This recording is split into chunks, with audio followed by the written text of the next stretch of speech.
vidéo Musique et société, on avait vu comment, à travers la musique, on peut mieux comprendre les évolutions d'une société donnée, d'un pays donné.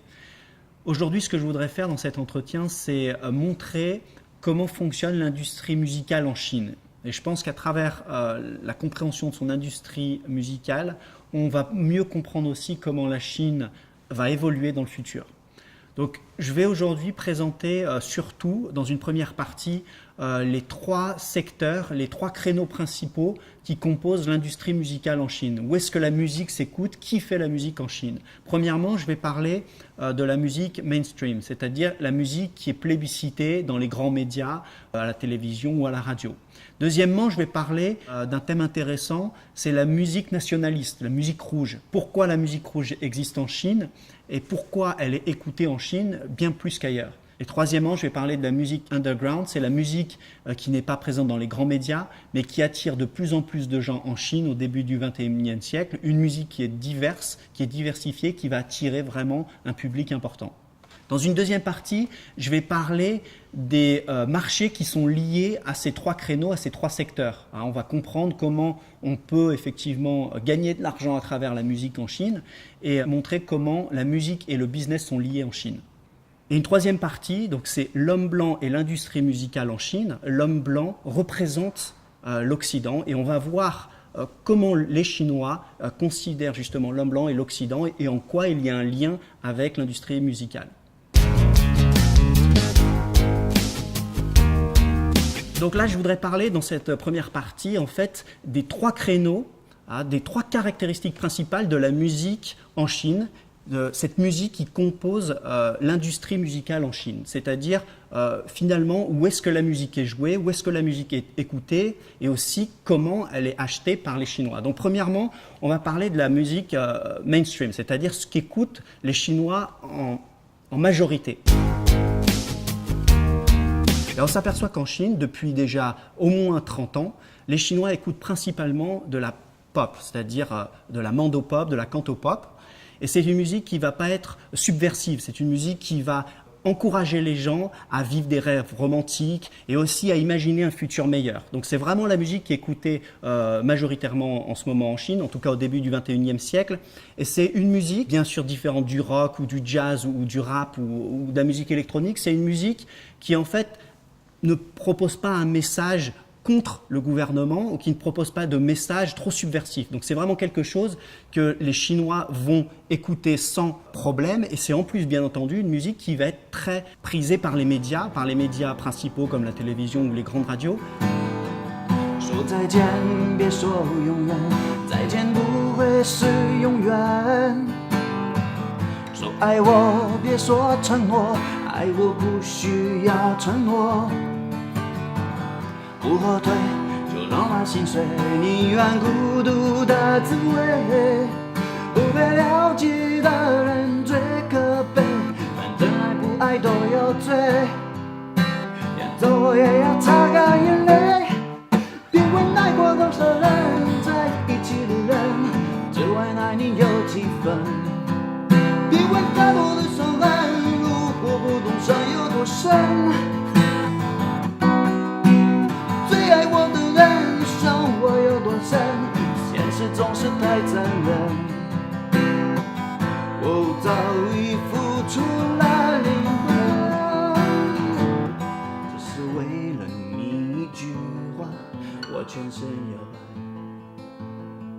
只是为了一个笑容，爱就存在。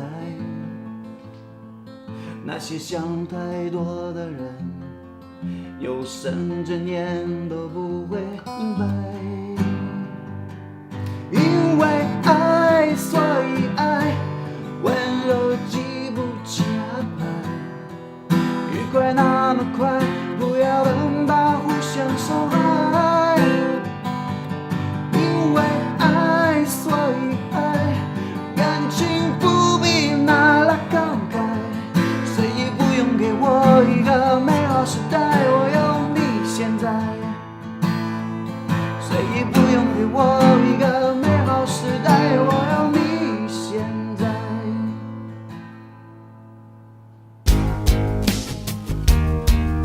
Deuxièmement, je vais parler d'une autre caractéristique de l'industrie musicale en Chine, c'est la musique rouge, c'est-à-dire la musique nationaliste. Alors, c'est vrai que quand on entend ça, on sait très bien qu'aux États-Unis ou en France, effectivement, il y a des musiques qui vont encourager les partis politiques. Il y a certains chanteurs aussi qui vont chanter lors de meetings politiques. Mais c'est quand même très rare un pays où la musique nationaliste, les musiques rouges, sont aussi omniprésentes et aussi importantes qu'en Chine. Alors, qu'est-ce que c'est que la musique rouge? Déjà, je peux vous donner un exemple ici avec les titres qu'on peut écouter. 时间等于金钱，知识就是力量。 Donc les musiques nationalistes, ce sont des musiques qui vont montrer dans leurs paroles, mais aussi dans leur interprétation sur la scène, que la Chine est grande, que la Chine a un fort passé et qu'aussi elle a un avenir qui va être extraordinaire. À la CCTV ou alors sur les plus grandes radios, ou alors dans les bacs, chaque année il y a des CD de nationalistes de chansons rouges qui sont produits, eh bien les gens vont être habitués à écouter ces chansons nationalistes. Alors bien souvent il s'agit de chanteurs qui sont vraiment spécialisés. Certains viennent de l'armée, ils ont appris la musique à l'armée et ils deviennent des chanteurs spécialisés dans la chanson rouge. Donc voilà, ça c'est vraiment un créneau qui existe en Chine et qui est vraiment important. Et aussi il y a beaucoup de budget puisque forcément le gouvernement va encourager les metteurs en scène à promouvoir ces chansons et bien entendu la population, elle va être touchée, elle va forcément être influencée par ces chansons-là. La troisième partie qui compose ces créneaux ou ces caractéristiques importantes de l'industrie musicale en Chine, c'est la musique underground, c'est-à-dire la musique qui est jouée par soit des non-professionnels ou alors par des groupes qui ne sont pas connus et qui ne sont pas dans les principaux médias. Alors moi personnellement, ça fait un peu plus de 10 ans que je suis en Chine et pour les groupes que j'ai produits ou pour moi-même lorsque je jouais sur la scène, j'ai dû chercher dans les villes de Chine des live house, c'est-à-dire des endroits, des salles de concert, des petites salles de concert pour jouer. Et on s'aperçoit que depuis le début du XXIe siècle, eh bien, dans toutes les grandes villes de Chine, il y a des nouvelles salles de concert qui se construisent, qui s'organisent, des groupes qui s'organisent pour justement produire ces musiques underground. Donc on parle de hard rock, on parle de reggae, on parle de jazz aussi, mais on parle de toutes sortes de musiques, des musiques qui sont produites par des petits labels ou des musiques qui sont produites par des gens indépendants.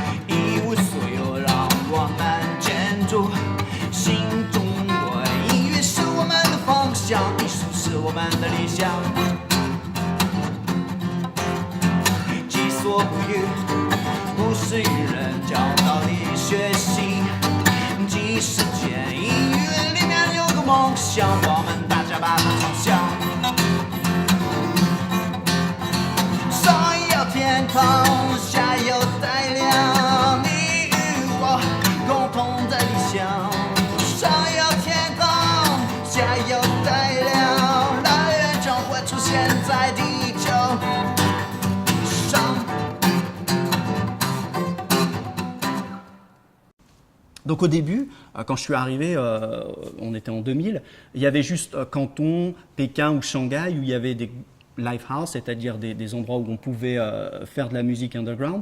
Mais depuis une dizaine d'années, on s'aperçoit que dans toutes les villes de Chine, qu'elles soient des villes principales ou des villes secondaires, eh bien, ces endroits deviennent de plus en plus nombreux. Et donc ça permet aux groupes de pouvoir faire des tournées, donc des groupes locaux chinois, mais aussi des groupes étrangers qui ne sont pas forcément connus, de pouvoir organiser des tournées qui permettent aussi d'attirer un public, puisqu'on s'aperçoit qu'en Chine, il y a de plus en plus de gens qui sont attirés par toutes sortes de musique.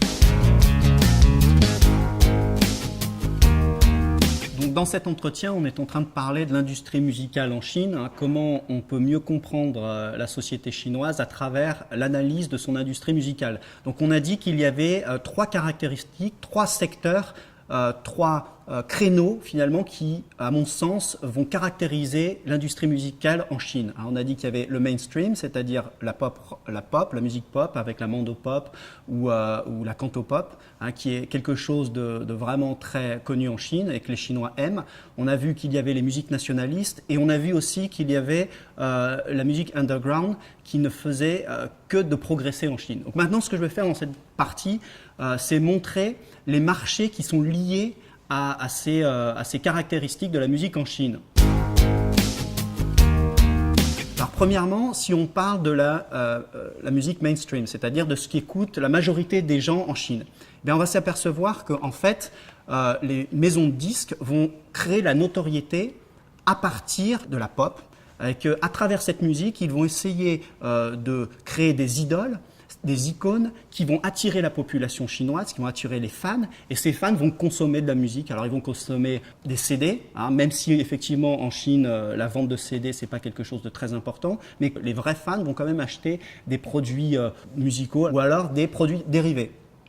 On s'aperçoit aussi qu'en Chine, les gens vont beaucoup aux concerts, donc des concerts qui sont organisés dans des stades. Je voudrais rappeler aussi que la Chine, c'est 14 fois la France, donc on imagine le marché qu'il peut y avoir justement pour les idoles, pour les icônes, qui sont propulsées à la CCTV ou alors sur les grandes radios, que ce soit à Pékin ou à Shanghai. Et donc une fois que ces personnalités sont connues dans la Chine entière, eh bien, ils ont la possibilité de jouer et de faire des concerts dans la Chine entière avec une langue commune qui est le mandarin. Donc c'est pour ça qu'on parle de mandopop.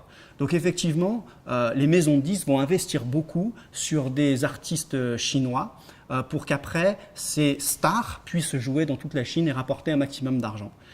Il y a un point qui est important aussi à noter, c'est qu'en Chine, les stars et les maisons de disques vont encourager en fait le mélange des métiers, la mixité des métiers. C'est-à-dire qu'ils vont encourager le fait d'être un acteur, d'être un chanteur et aussi d'être un présentateur télé. C'est-à-dire qu'il n'y a pas ce sentiment d'authenticité. Si je suis acteur ou si je suis chanteur, je ne fais rien d'autre.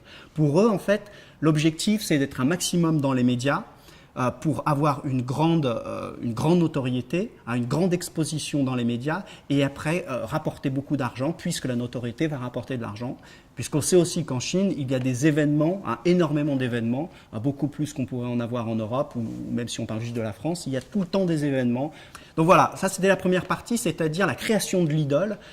Comment finalement, à travers la création de l'idole ou de l'icône en Chine, on peut rapporter de l'argent, ce lien entre musique et business. Depuis les années 80, on s'aperçoit que la musique est devenue encore un plus grand business qu'elle n'était auparavant, puisque Deng Xiaoping a encouragé les Chinois à s'enrichir, donc le lien entre musique et business est devenu encore plus évident. En Chine, il y a aussi ce qu'on appelle le marché des événements commerciaux. Alors, ce que j'appelle le marché des événements commerciaux, en fait, c'est tous les événements qui sont organisés dans le but de vendre un produit. Chaque semaine, si on parle de Shanghai, là où je suis, chaque semaine, il y a des événements qui sont organisés par les entreprises étrangères qui veulent promouvoir leurs produits ou par les entreprises chinoises qui veulent aussi vendre leurs produits. Donc, elles vont organiser des événements un petit peu partout dans les hôtels, dans les cafés ou alors dans des salles de concert même, ça peut arriver, ou carrément dans la rue. Pour occuper la scène de ces événements, il va falloir utiliser des musiciens, des artistes. Et donc, c'est un marché qui existe, c'est un marché qui est florissant, qui est hallucinant, puisqu'on le sait, depuis les années 80, il y a ce développement économique qui ne fait que d'augmenter. Donc non seulement les grandes villes ont besoin d'événements commerciaux pour promouvoir leurs produits, mais en plus de ça, il y a toutes les villes secondaires qui veulent imiter ces villes qui sont développées. Donc pour un artiste, qu'il soit chinois ou étranger en Chine, eh bien, il y a la possibilité de participer à tous ces événements. Et on s'aperçoit en fait qu'il y a énormément de boîtes d'événementiel qui se sont établies depuis justement le début des années 2000, en fait, depuis les années 2000, puisqu'il fallait répondre à ce marché-là. Et donc énormément d'étrangers, de musiciens, de techniciens de la musique sont venus ici en Chine pour développer, en tout cas pour gagner de l'argent. On ne peut pas parler de développer une carrière artistique, mais en tout cas pour effectivement vivre de la musique. Je vais à présent parler d'un autre marché qui existe en Chine, c'est le marché des événements culturels. Donc là, on n'est plus du tout dans le, on va dire, dans le commercial, on n'est pas non plus dans le domaine des stars ni des grands médias, on parle des marchés culturels. Donc le marché culturel ici, c'est en fait tout ce qui regroupe l'échange culturel entre la Chine et un pays. Donc là, si on parle de la France, puisque je suis français, l'échange culturel entre la Chine et la France. Donc les deux pays vont organiser des événements pour promouvoir chacun leur culture, pour promouvoir leurs artistes ou pour promouvoir leur vision peut-être de l'avenir ou leur vision des choses. Donc Aussi, il y a un marché pour ça, puisque lorsqu'on se retrouve en Chine, eh bien forcément, on va faire appel à des artistes français qui sont renommés dans la musique électronique ou dans la musique classique, mais aussi on va pouvoir utiliser des artistes français qui existent ici en Chine et qui proposent des produits culturels qui sont vraiment adaptés à ce que les Chinois finalement veulent et ce qu'ils imaginent aussi par rapport aux relations qui peuvent exister entre la Chine et la France. Dans cette vidéo, on est en train de parler de l'industrie musicale en Chine. Quelles sont les caractéristiques principales? Quels sont les créneaux et les secteurs qui fonctionnent? Comment on peut justement caractériser cette industrie musicale en Chine au début du XXIe siècle? Et je voudrais maintenant parler d'un thème assez inattendu, je pense, pour beaucoup d'internautes, c'est l'homme blanc et l'industrie musicale en Chine. Alors pourquoi l'homme blanc?